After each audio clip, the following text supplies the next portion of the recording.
What's up, guys? So today is demo day. Are you ready? We're about to knock down a wall. Let's do it. Yeah! Yeah! Just kidding. You know why I'm just kidding? I'm just really pissed off because of the fact that we've been waiting for freaking, 4 months now to start our demolition, and we haven't even been able to yet. So I'm just destroying walls one at a time to relieve the frustration that I'm experiencing. I've calmed down now. I've come to my senses. I got a problem because there's a hole in the wall, and I probably shouldn't have done that. So I need to find a way to cover it up. So let me, let's see. I was gonna teach you guys something anyways, you know? So I think we could just do this. What do you guys think? Oh, look at that. Problem solved. Boom, problem solved. Now, we have ourselves an educational teaching area in this office space. All right, guys, so in today's video, we are gonna talk about profit and loss statements to make sure that you run and operate a profitable adult daycare center. Let's get into it, but first, make sure you like, comment, subscribe, show some love. Just give us a little bit of love because we put all this content out there. I put a hole in the wall for you guys today, okay? I was trying to show you a little demolition. I was trying to show you my anger. I mean, just do it, just do it for me, man. Make me feel better, okay? Because this whole project is delayed, all right? Did you do it yet? Okay. Can we move on now? Let's talk about profit and loss statements. Okay, so if you may not know, there's this thing called a P&L, or a profit and loss statement, or an income statement, okay? And the income statement is made up of different things, and it's important to understand what those things are, how to interpret them, and what this means for you and your business. So I went ahead and broke it down for you guys, and you have revenue and income, you have cost of services, you're gonna have your gross profit, your expenses, your net income, and there's this term out there that a lot of people refer to as EBITDA. And why EBITDA is important is because if you ever want to sell your business, EBITDA is the number that most organizations are looking at when it comes to wanting to purchase a business. So let's get into it. Let's talk about revenue. Let's talk about income. What kind of constitutes that? So in this area here, if you're talking about your adult daycare center, you're going to be billing for services rendered such as adult day, right? That's what you do. So people are spending the day with you. Are you billing hourly or are you billing monthly? Are you billing daily? How are you billing? That is going to be the largest majority of your revenue and will obviously have its own place on the P&L.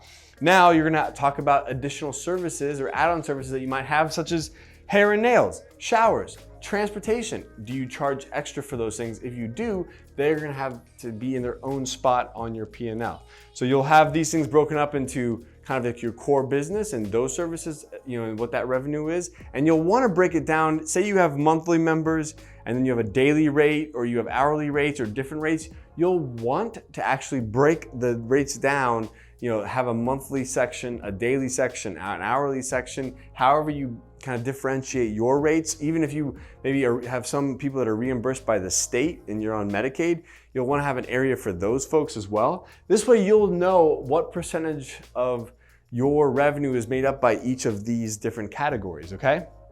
And then what you're gonna do is cost of services is really a variable cost tied directly to revenue and income, okay? So as revenue and income goes up, as these services are performed, your cost of services typically goes up or down in proportion, almost like in kind of a ratio as a percentage of what your total revenue is, right?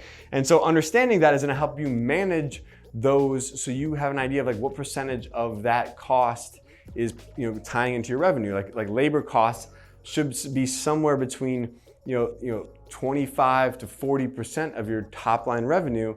So what does that mean for you? It will depend greatly on the size of center that you have. But the reality of it is that if you are living in a state where you have to have at least 6 people or 5 people or a certain number of people for every member that attends, there is going to be a direct correlation between revenue and your labor costs that are associated with your care team, because of the simple fact that as you grow in the number of people you take care of, you're going to have a certain number of care team members, and that's going to be a direct correlation. Therefore, that will tie into your cost of services. That'll be like, you can't increase revenue without increasing your cost of services, under the labor category. Same thing with food, same thing with transportation, same thing with hair and nails, right?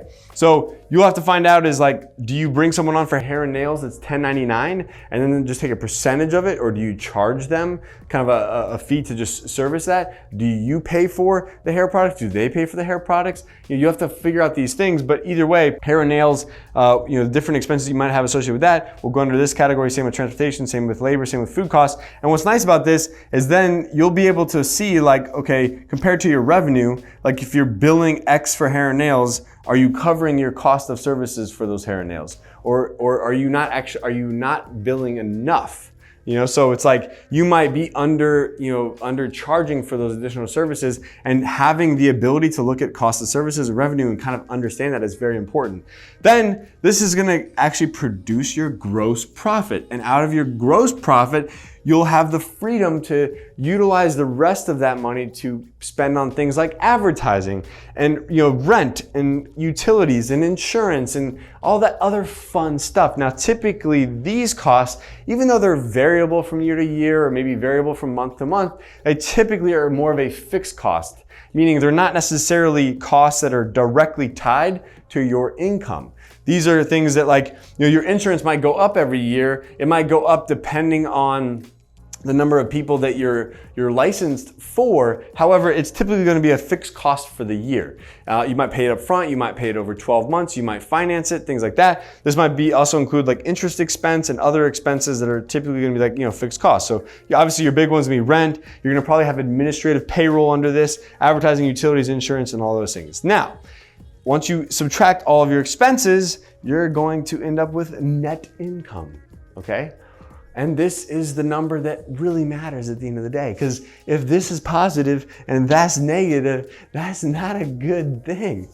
You don't want to be in that zone for very long. So it's important to make sure that your net income is a positive number as well, okay? Now, if you're going to sell your business and they talk about EBITDA, having EBITDA of somewhere between 20 and 30% is really where like your business has value. And obviously, like if you only do 100 grand a year and like your business does 20 and 30,000 in EBITDA, that's not really, like I'm not talking about that. But if your business does $1 million or $2 million in revenue and it has 30% in EBITDA, that's like 300,000 on $1 million. That's like 600,000 on $2 million. That is a investable business, meaning another person could come in and finance the cost of purchasing that business and continue to service the debt or some of those things, that are part of the acquisition costs, and it still be a viable business where they can earn a return on their investment, right? And so what EBITDA is earnings before interest, taxes, depreciation, and insurance. And the reason why this number is important is because it'll depend entirely on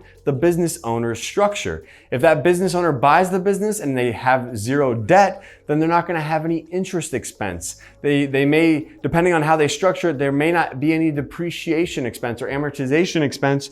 Their taxes might be higher or lower depending on how they run and operate their business or depending on their expenses. Obviously, if you have a large net income, you're gonna have a much greater tax burden. So this is why out of your net income, you add these things back, such as interest expense, taxes, depreciation, and amortization, and you get EBITDA. And then if you take EBITDA, this number here, and you divide it by this number, it'll give you the percentage of EBITDA.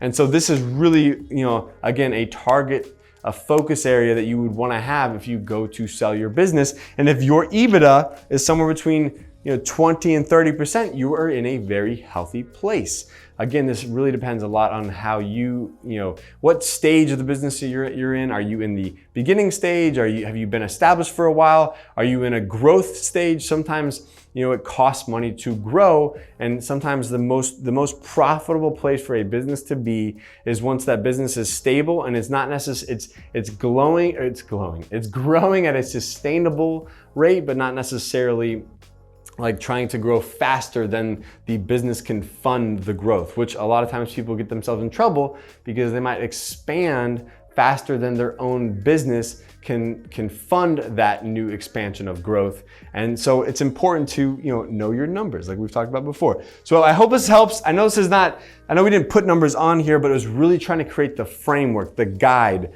for what a P&L looks like and how it's made up. Make sure you like, comment, subscribe, show some love, and make sure you join us on our monthly webinars that we have every single month. I think we have one tomorrow.